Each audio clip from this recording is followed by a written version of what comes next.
लोगोफोर नोंथांमोना मोनसे दिनै एसे मिनिथाव टाइपनि भिडिअ लानानै फैदों। बे भिडिअनि गेजेरजों नोंथांमोना आङो इएम राकेश ब्रह्म आरो बारग' एमएलए हितेश बसुमतारिनि गेजेराव जि नांलायनाय पलिटिकेल जि नांलायनाय दान्थे बिदान्थे जानाय ससियेल मिडियानि गेजेरजों पर्टेल निउसफोरनि गेजेरजों खौरांगिरिफोरनि गेजेरजों बेनि सायाव फंनैसो बुंनो थाखाय लादों। जानो हागौ नोंथांमोना बे भिडिअखौ नायनानै जोबोर गोजोननाय मोनगोन, रंजानाय मोनगोन।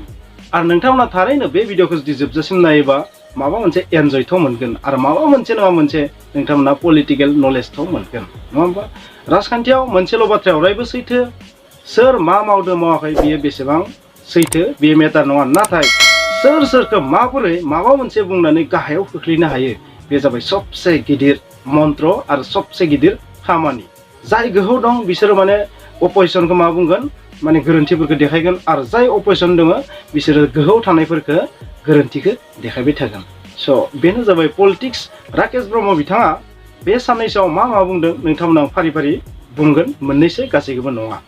राकेश ब्रह्म बिथाङा मा बुंदों, बिपिएफनि मानसिफ्रा जौ फाग्ला, हाग्रामा महिलारिया द्रांकार जौ फाग्ला, बाक्सानि मानसिफ्रा बिपिएफनि मानसिफोरखौ सिनायलिया, हाग्रामा महिलारिखौ सिनायलिया, हाग्रामा महिलारिखौ फुटबलखौ जोगदावनाय बायदि जोगदावहरबाय, बा बिपिएफनि गासैबो मानसिफ्रा जौ फाग्ला जुवादारि बेबायदि बिथाङा बुंनो नाजादों। अबयसे जुवादारि होनाखैबो जानो हागौ दे।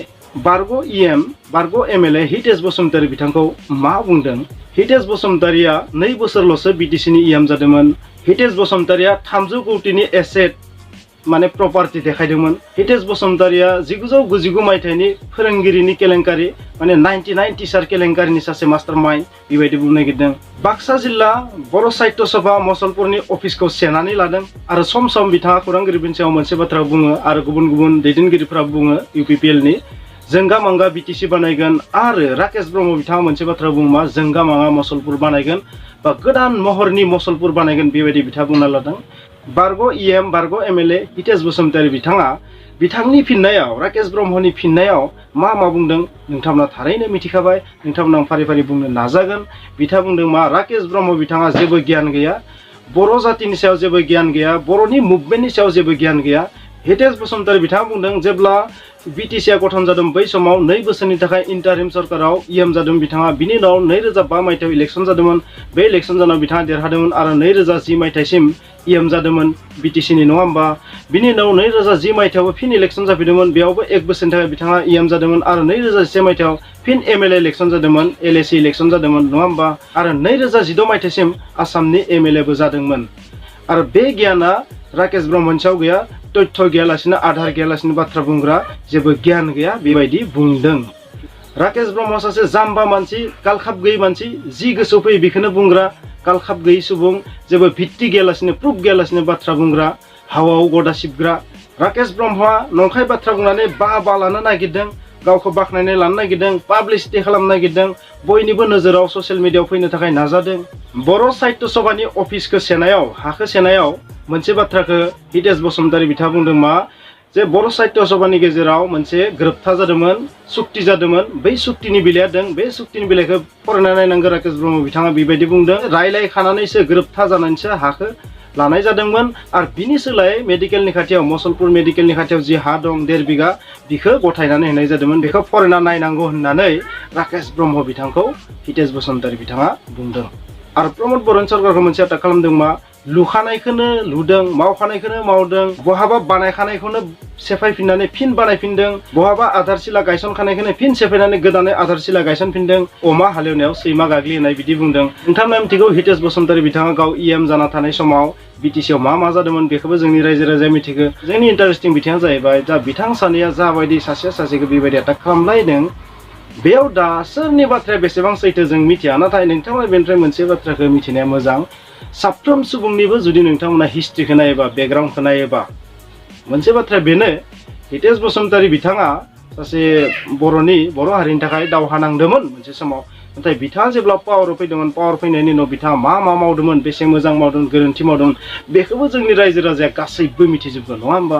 स' रावखौबो मिथियै जेबो गैया, सबखौबो मिथिलायजोबखागोन। आरो हितेश बसुमतारी बिथाङा राकेश ब्रह्म बिथांनियाव मा प्रुफ बिदों, नङा होमबा? प्रुफ।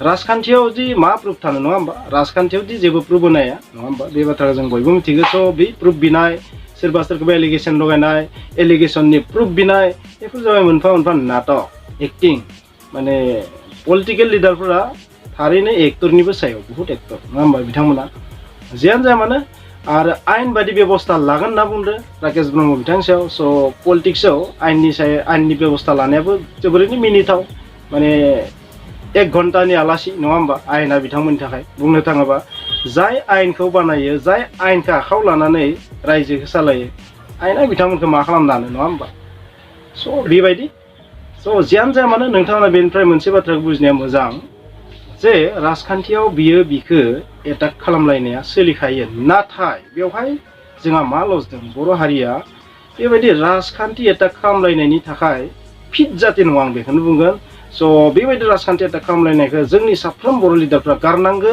आरो सिरि साराय खामानि मावनांगो रायजोनि थाखाय खामानि मावनांगो बे सबसे बेस्ट बेनिखायनो राकेश ब्रह्म बिथांखौबो आं बुंगोन बिथाङाबो बांद्राय माने पलिटिकेल एटाक खालामनायाव बांद्राय टेलेन्ट दिन्थिदो बिनि सोलाय रायजोनि खामानि सिरि साराय थानानै मावनांगौ आं बेखौनो बुंगोन आरो बिनि बादै जों मा बुंबावनो साधारन सुबुङा बेखौनो बुंगोन स' लास्टआव ओरैबायदि बुंगोन आं नोंथांमोननो बेवहाय जाखिनि बाथ्रा बुंदों रावनियाबो सैथो नङा सानै लिडारनियाबो आरो रावनियाबो इनकारेक्टबो नंजोबा बिनि गेजेराव खारन राजखान्थियाव 100% कारेक्ट जेबो जों नुफेराखै गैयाबो आरो 100% नंखायबो जाजोबनो हाया स' बिनि गेजेरावनो सोलिलांबाय थायो दुनिया नङा होमबा स' बेखिनियानो नोंथांमोना थारैनो बे भिडिअखौ नायनो जुदि मोजां मोनदों प्लिज बे भिडिअखौ लाइक खालाम शेयार खालाम कमेन्ट्स खालाम आरो जुदि चेनेलाव गोदानबा प्लिज साबस्क्राइब खालाम खुलुमबाय।